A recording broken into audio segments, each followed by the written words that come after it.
اپنی کتاب قرآن کو لے کر کے چل دو، اور یہاں نہیں دلی کے چاندنی چوک میں کھڑے ہو کر ان تمام کتابوں میں آگ لگا دو، 25 سال چھوڑ دو، 50 سال چھوڑ دو، اس کے بعد دنیا کے تمام دھرم گروؤں کو بلاؤ اور کہو کہ لاؤ اپنی اپنی کتابوں کو، قسم خدا کی دنیا کی کوئی کتاب نہیں آ پائے گی مگر مدرسہ ملت اسلامیہ کا یہ ایک بچہ سامنے آئے گا، اپنا سینہ لے کر آگے بڑھے گا، وہ کہے گا میں پڑھتا جاتا ہوں، تم لکھتا جاؤ، دنیا کی کوئی کتاب نہیں مگر قرآن پھر سے تیار ہو جائے گا۔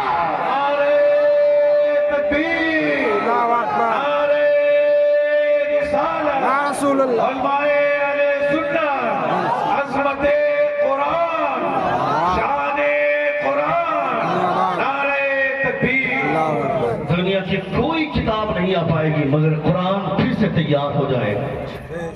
اور جتنی بھی کتابیں نازل ہوئی نبیوں پر سوائے پیغمبر کے کسی کو وہ کتاب یاد نہیں ہوتی تھی، یہ حضور کا احسان، وہ بھی اس بنیاد پر اللہ فرماتا اِنَّا عَرَضْنَا الْأَمَانَةَ عَلَى السَّمَاوَاتِ وَالْأَرْضَ وَالْجِبَالَ فَأَبَيْنَ أَن يَحْمِلْنَهَا وَأَشْفَقْنَ مِنْهَا وَحَمَلَهَا الْإِنسَانُ۔ میں نے اس قرآن کو پیش کیا تھا پہاڑوں کو، سمندروں کو، آسمانوں کو، زمینوں کو، مگر سب نے انکار کر دیا، وَحَمَلَهَا الْإِنسَانُ، اور انسان نے اس کے بوجھ کو برداشت کیا۔ اس کی عظمتیں اٹھانے کی طاقت کسی میں نہیں ہے، مگر مسلمانوں کا چھوٹا چھوٹا بچہ اس قرآن کو مکمل اپنے سینے میں اتار رہا ہے، یہ حضور کا احسان ہے۔ وہ جو ٹرانسفارمر ہمارے علاقے میں لگا ہوا ہوتا ہے، اس ٹرانسفارمر میں ڈائریکٹ جا کر کے بلب لگائیں گے تو بلب اڑے گا، 440 ہو جانے کے بعد فریج اڑتا ہے، اے سی اڑتی ہے، کولر کی مشین اڑ جاتی ہے، پنکھے اڑ جاتے ہیں، ہوتا ہے نا ایسا ہوتا ہے کہ اس کے لیے لوگ اسٹیبلائزر لگاتے ہیں، کس لیے کہ تاکہ وہ پاور کنٹرول کر سکے۔ وہ جو 11,000 کا وائر اوپر جو ہوتا ہے اس میں جتنا پاور اگر آدمی چھو دے گا تو جل کر ختم ہو جائے گا، اس کے تمام پاور کو پہلے کیا بولتے ہیں اس کو، ابھی جو میں نے کہا ٹرانسفارمر، اس پہ وہ سارا وولٹ آتا ہے، اس کے بعد پھر وہاں سے ہر طرف لائن پھیلائی جاتی ہے، پھر لوگوں کے گھروں تک چھوٹا چھوٹا بلب پھیلتا ہے، چھوٹے چھوٹے پنکھے چلتے ہیں۔ یہ کیسے؟ قرآن کی وہ تمام عظمتوں شوکتوں کو مصطفیٰ جان رحمت نے پہلے اپنے سینے میں اتارا۔ زور سے بولیے گا، زور سے بولیے سبحان اللہ۔ ورنہ ڈائریکٹ اگر کسی مسلمان کے سینے میں قرآن آتا تو مجال نہیں ہے کہ اس قرآن کی عظمت کو اپنے سینے پہ برداشت کر لیتا، مگر وہ تمام مشقتیں مصطفیٰ نے اپنے سینے پہ جھیلی ہے، اور اس کے بعد مصطفیٰ کی کرم فرمائیوں کے بدولت ہر محلے میں حافظ قرآن ملتا ہے، مسلمانوں کے بچوں کے سینے میں قرآن ہے۔ اس کا مطلب ہے یہ قرآن سینے میں ہمارا احسان نہیں ہے، یہ احسان مدینے والے سرکار کا ہے،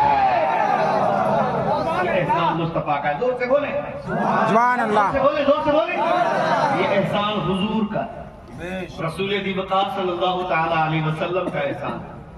اللہ رب العزت کا بے پناہ کرم ہے کہ آپ کے علاقے میں مدرسہ چل رہا ہے، بہت محتم بشان طریقے سے چل رہا ہے۔ اس مدرسے کی قدر ہونی چاہیے، اس مدرسے کی فلاح و بہبودی کے لیے آپ کی بھی کوششیں ویسے ہی ہونی چاہیے،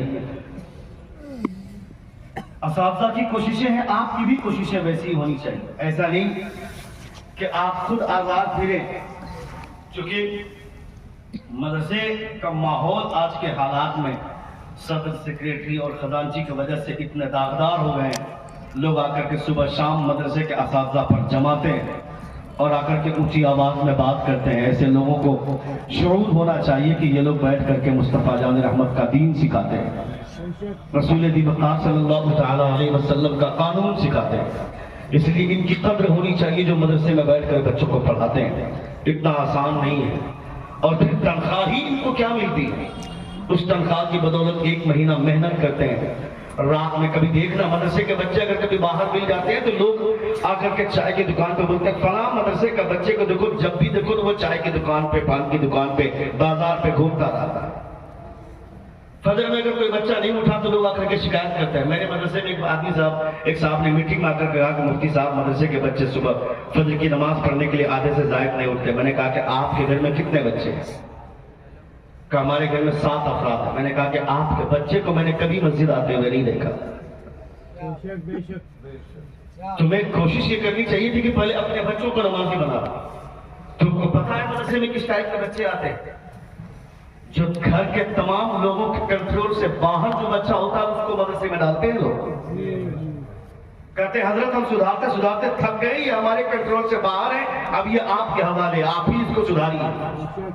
اس ٹائپ کے بچوں کو مدرسے کے اساتذہ اس قابل بناتے ہیں کہ وہ وہاں کھڑا ہونے کے لائق ہو جاتا ہے جہاں مصطفیٰ کھڑے ہوتے ہیں.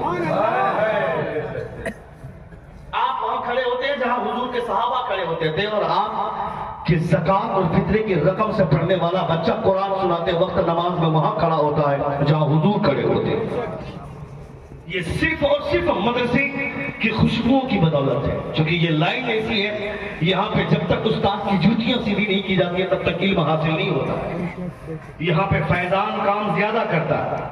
اس لیے مدرسے کے بچوں کے اوپر انگشت نمائی، اساتذہ کے اوپر انگشت نمائی کرنے سے پہلے اپنے گریباں کو لوگوں کو جھانک کر دیکھنا چاہیے اور اپنے بارے میں سوچنا چاہیے کہ ہمارے گھر کا ماحول کیا ہے.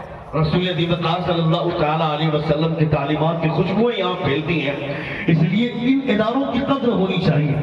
اللہ رب العزت ہم تماموں کے جذبات کو سلامت رکھے. ایک بار زور سے کہیں یا رسول اللہ، یا رسول اللہ، اور ایک بار کہیں یا حبیب اللہ. یا حبیب اللہ. حضور بابو حضور تشریف فرما. بڑی اچھی بات میرے دماغ میں آئی، چونکہ سلسلہ نقشبندیہ کے حوالے سے، سمرقندیہ کے حوالے سے حضرت اسی سلسلے کو فروغ دے رہے ہیں. ایک حدیث ہے ہماری نظر کے سامنے، حضرت لبابہ بنت حارث سے وہ حدیث پاک مروی. کیا نام ہے راوی کا؟ حضرت لبابہ بنت حارث. وہ فرماتے، سنیے گا توجہ کے ساتھ، ایک بار زور سے کہیں یا رسول اللہ. حضرت لبابہ بنت حارث کی حدیث پاک مروی ہے. آپ فرماتے ہیں کہ رسول اللہ صلی اللہ علیہ وسلم نے حضرت امام حسین کو گود میں کھلایا. گود میں لیے ہوئے تھے، حضرت امام حسین گود میں تھے. حضرت امام حسین نے حضور کے گود میں پیشاب کر دیا. بچے تھے، شیرخواری کے عالم میں تھے، پیشاب کر دیا. حضرت امام حسین رضی اللہ تعالیٰ عنہ کے پیشاب کر دینے کے بعد حضور نے پانی منگایا، اس پیشاب کے اثر کو زائل کیا. اس کے بعد مصطفیٰ نے کپڑا تبدیل کیا، پھر نماز کا وقت ہوا، آپ نے نماز پڑھی. یہ حدیث مکمل ہو گئی. اس حدیث پہ نظر پڑی حضرت مجدد سرہندی رحمۃ اللہ تعالیٰ. زور سے بولے، زور سے بولے. سبحان اللہ. حضرت مجدد سرہندی رحمۃ اللہ تعالیٰ علیہ کی نظر اس حدیث پاک پر پڑی، اور اس کے بعد آپ فرماتے